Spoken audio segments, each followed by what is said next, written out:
Fasting, flagellation, and burying oneself up to the neck were all techniques used to prepare the rabbi-magician for a battle through the 7 portals of the Kabbalistic Tree of Life, where they would eventually meet the supreme deity in a realm called the Merkaba. Ritual sex magic was also practiced amongst some Jewish cults. Many temples had holes in the walls so that rabbis could ritually sodomize a prostitute, a young man or a boy, and invoke the fallen angel Raziel as they reached sexual climax. The word sodomy is derived from the name of the biblical city of Sodom, in which sex magic and also blood sacrifice were widely practiced. A strange version of vampirism, or blood drinking, is still practiced to this day by many rabbis who suck the blood from the freshly severed foreskin of newborn babies.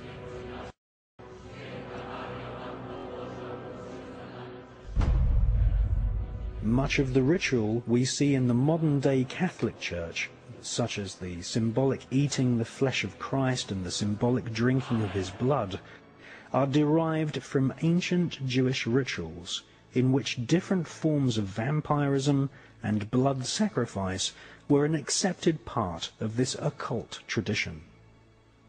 After all, the Pope does wear a Jewish yarmulke.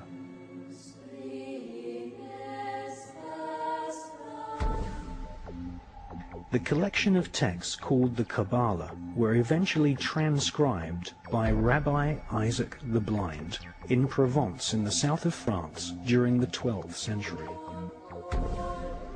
For the first time in its 6,000-year history, the ancient magical techniques of invoking fallen demonic angels and killing someone using the evil eye were put down on paper.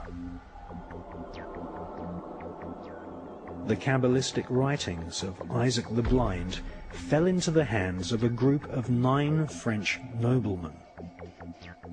These noblemen became known as the Knights Templar.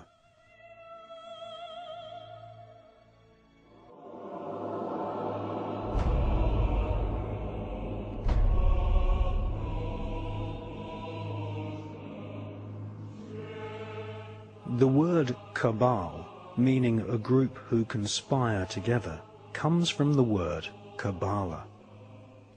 One such cabal, who were to later inspire a whole armada of black magic cults and Freemasonry, were the so-called Knights Templar. They laughingly called themselves the Poor Knights of Christ, but these men were far from poor. They deliberately styled themselves as monks so that they could go about their Luciferian Kabbalistic studies and conduct business without being taxed nor arouse suspicion from the Vatican. The Kabbalistic higher secrets of ritual sodomy, the evil eye, chanting incantations, necromancy, blood sacrifice, and invoking the fallen angels in service to Lucifer fascinated the French Knights Templar.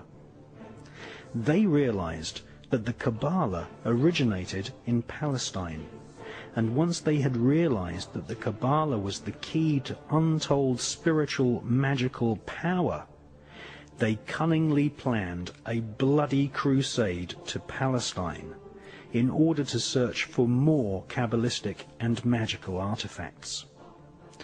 They eventually discovered and looted the Temple of Solomon. Solomon was a biblical magician king who is accredited with inspiring large parts of the corpus of works we now know as the Kabbalah.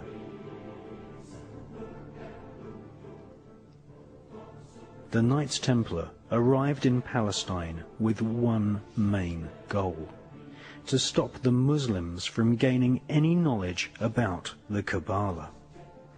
Historical Islamic oral accounts from the 12th century testify to a sickening crusade of plunder, torture, murder, and sexual depravity. The Knights Templar, once they had discovered the magical teachings of the Kabbalah, were dedicated utterly to destroying its origins so that they might hold its secrets exclusively. Archaeologists have found ample evidence of tunnels constructed by the Templars in Jerusalem. They are widely believed to have found and brought back to Europe the fabled Holy Grail. The so-called Holy Grail is actually a set of higher magical teachings. It is not an object, but a piece of information. Utterly Kabbalistic in its origin, the Holy Grail is the highest Kabbalistic secret. That is, that physical matter can be transformed molecule by molecule by the use of incantations of ancient Hebrew letters and numbers, and that the nature of reality is really an illusion.